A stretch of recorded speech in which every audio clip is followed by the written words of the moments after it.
A survey of U.S. households with over $1 million in investable assets found something that shattered a very comfortable assumption. 61% of them drive used cars, not new cars, not leased luxury vehicles. Used cars, often several years old, often from brands you wouldn't associate with wealth, often purchased with. Thomas Stanley, who spent 30 years studying millionaire spending habits for his book, The Millionaire Next Door, found that the single largest predictor of wealth accumulation is not income. It is the refusal to let social signaling dictate financial decisions. And no financial decision signals harder than a brand new car. What do wealthy people know about new cars that the rest of us are only beginning to understand? The answer changes how you'll see every detention, 93%. Build the depreciation weapon, 1:30 to 4 o'clock. The new car purchase is, outside of extremely specific circumstances, one of the most reliably poor financial decisions a person can make in their lifetime. Let's run the actual numbers. A $48,000 new car in 2026 loses roughly $9,600 in its first year. By year 3, it has lost between $18,000 and $22,000, depending on brand and model. By year 5, the average new car has lost 50% of its purchase value. Now, imagine you bought the same car at the 3-year mark for $28,000. You still own a car that's 94% as functional as a new one. You've avoided $20,000 in guaranteed unavoidable loss. That $20,000 invested in an index fund at historical average returns becomes $36,000 over 10 years. This is not complex mathematics. Wealthy people are not financial geniuses for understanding it. They're simply the ones who didn't let marketing override arithmetic. Escalate the hidden wealth psychology 4 o'clock to 7 o'clock. But it goes deeper than simple depreciation math. The wealthy car buyer thinks about what economists call opportunity cost. What else could this money do? A $48,000 car payment over 5 years is not just $48,000. It is the compound interest that money could have earned. It is the investment it could have seeded, the business it could have funded. The wealthy don't see the sticker price. They see the 5-year total cost, including opportunity cost. And that number is often $70,000 or more. Pause. There's also the insurance calculus.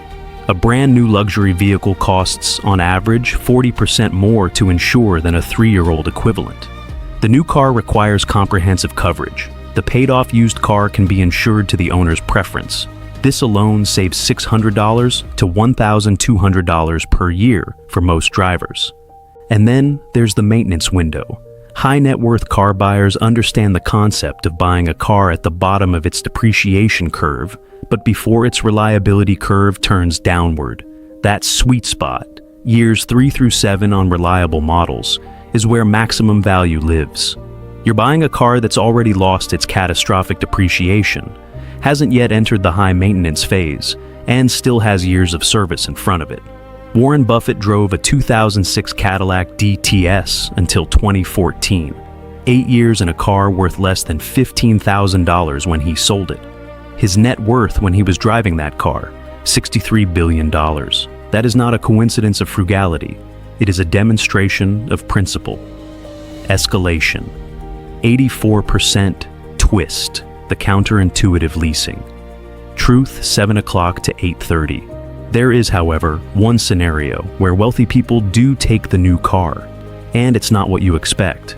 Business owners who can write off vehicle costs against taxable income, in this specific case, and only this case, a new luxury vehicle leased through a business structure becomes a legitimate tax strategy.